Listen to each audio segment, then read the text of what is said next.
सुप्रभात। मैं तेजस्विनी कक्षा 8 सा की विद्यार्थी आप सभी के समक्ष महारानी लक्ष्मीबाई पर अपने विचार प्रस्तुत करने जा रही हूँ। रानी लक्ष्मीबाई का जन्म वाराणसी 19 नवंबर 1828 को हुआ था। उनका बचपन का नाम मणिकर्णिका था, लेकिन प्यार से उन्हें मनु कहा जाता था। उनकी माँ का नाम भागीरथी बाई था और पिता का नाम मोरोपंत तांबे था। मनु ने बचपन में शास्त्रों की शिक्षा के साथ शस्त्रों की शिक्षा भी ली थी।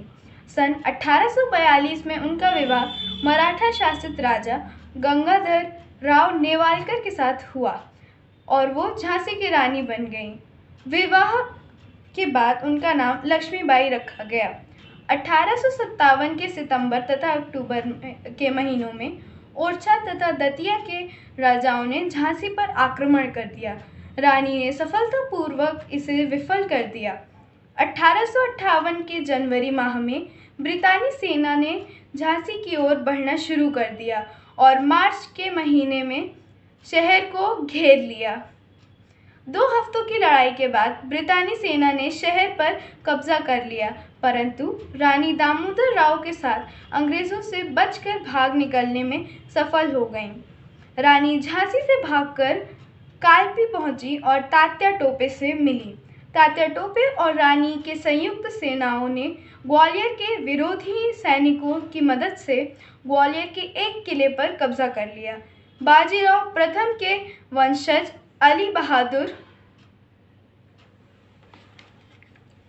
द्वितीय ने भी रानी लक्ष्मीबाई का साथ दिया। 18 जून 1858 के पास कोटा की सराय में ब्रितानी सेना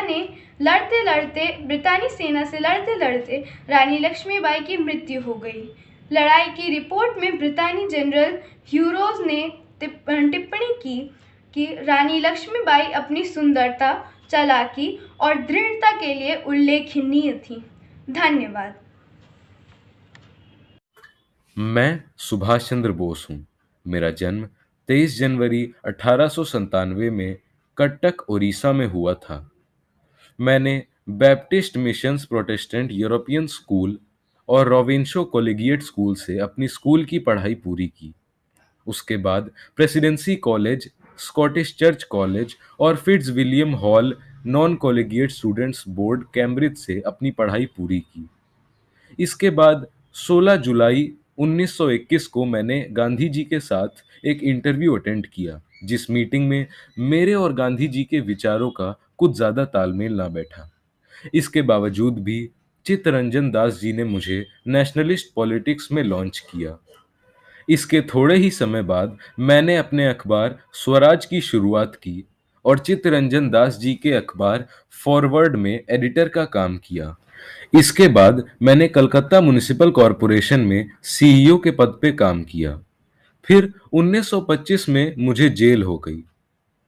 1927 में जब मैं जेल से छूटा, तब मैंने कांग्रेस पार्टी में जनरल सेक्रेटरी का काम किया और जवाहरलाल नेहरू जी के साथ भारत की आज़ादी पर काम करने की शुरुआत की। दिसंबर 1928 को मैंने इंडियन नेशनल कांग्रेस की एनुअल मीटिंग को कलकत्ता में ऑर्गेनाइज किया और जल्द ही सिविल डिसोबीडियंस के चलते मुझे फिर से जेल हो गई। 1930 में जब मैं निकला, तब मैं कलकत्ता का 5वां मेयर बना। 1930 के सालों में मैं यूरोप की सैर करते हुए इंडियन स्टूडेंट्स और यूरोपियन पॉलिटिशियन से मिल रहा था, जिस दौरान मैंने अपनी पुस्तक द इंडियन स्ट्रगल का पहला भाग लिखा। मैंने उस पुस्तक में भारतीय 1920 और 1930 के बीच के सालों का वर्णन किया है। वह पुस्तक 1935 में लंदन में पब्लिश हुई और जल्द ही ब्रिटिश गवर्नमेंट द्वारा बैन भी कर दी गई। 1938 में मैं नेशनल स्टेचर का एक लीडर बना और कांग्रेस प्रेसिडेंट के नॉमिनेशन को मंजूर किया। 1939 को मैंने कांग्रेस की मीटिंग को अटेंड किया और उसके थोड़े ही समय बाद मैं इंडियन नेशनल कांग्रेस का प्रेसिडेंट इलेक्ट किया गया। 22 जून 1939 को मैंने ऑल इंडिया फॉरवर्ड ब्लॉक की शुरुआत की। उसके थोड़े ही समय बाद मैंने ब्रिटिश वाइसरॉय को प्रोटेस्ट करने के लिए मास सिविल डिसोबीडियंस का मैदानी जंग में मारना है, फिरंगी से नहीं हारना है। मैं रानी लक्ष्मीबाई, झांसी की रानी। मैं राजा मोरोपंत तांबे और भागीरथी साफरे की बेटी हूँ। मेरा जन्म 19 नवंबर को एक मराठा परिवार में हुआ था।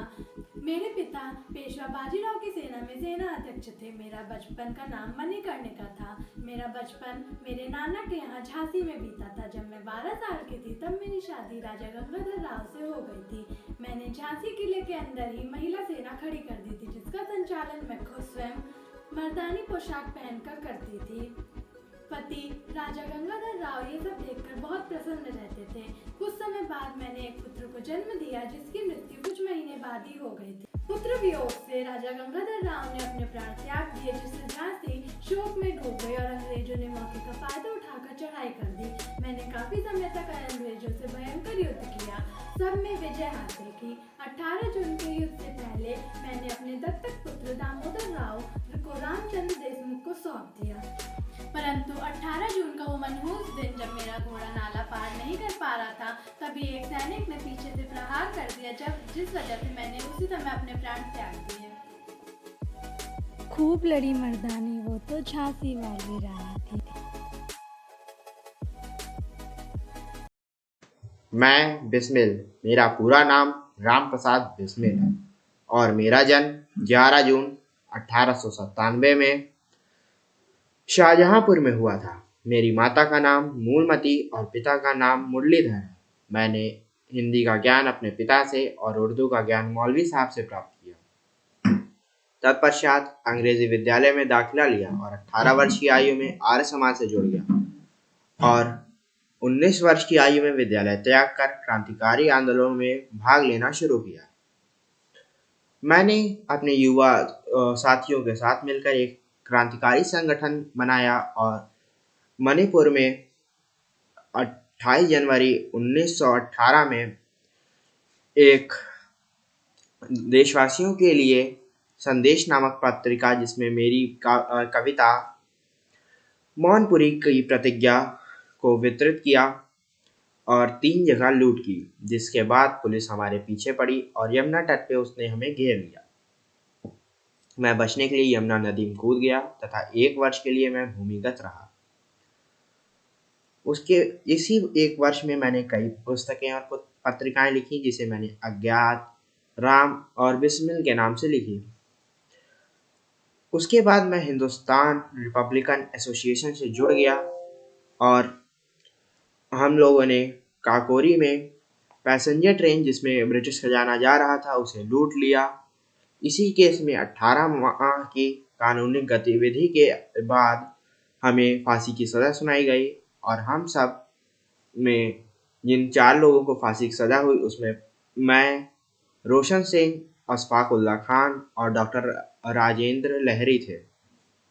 इसी के बाद हम सब फांसी के फंदे पे झूल गए, यह कहते हुए कि सरफरोशी की तमन्ना अब हमारे दिल में है, देखना है जोर कितना बाजुए कातिल में है। गोरखपुर जेल में 19 दिसंबर 1927 में मुझे फांसी पे चढ़ा दिया गया। उसके बाद मेरी एक ही मनोकामना है कि यदि कभी दोबारा जन्म मिला तो मैं वह सभी कार्य अपनी भारत माँ के लिए करना चाहूँगा जो मैं इस जन्म में ना कर सका। धन्यवाद।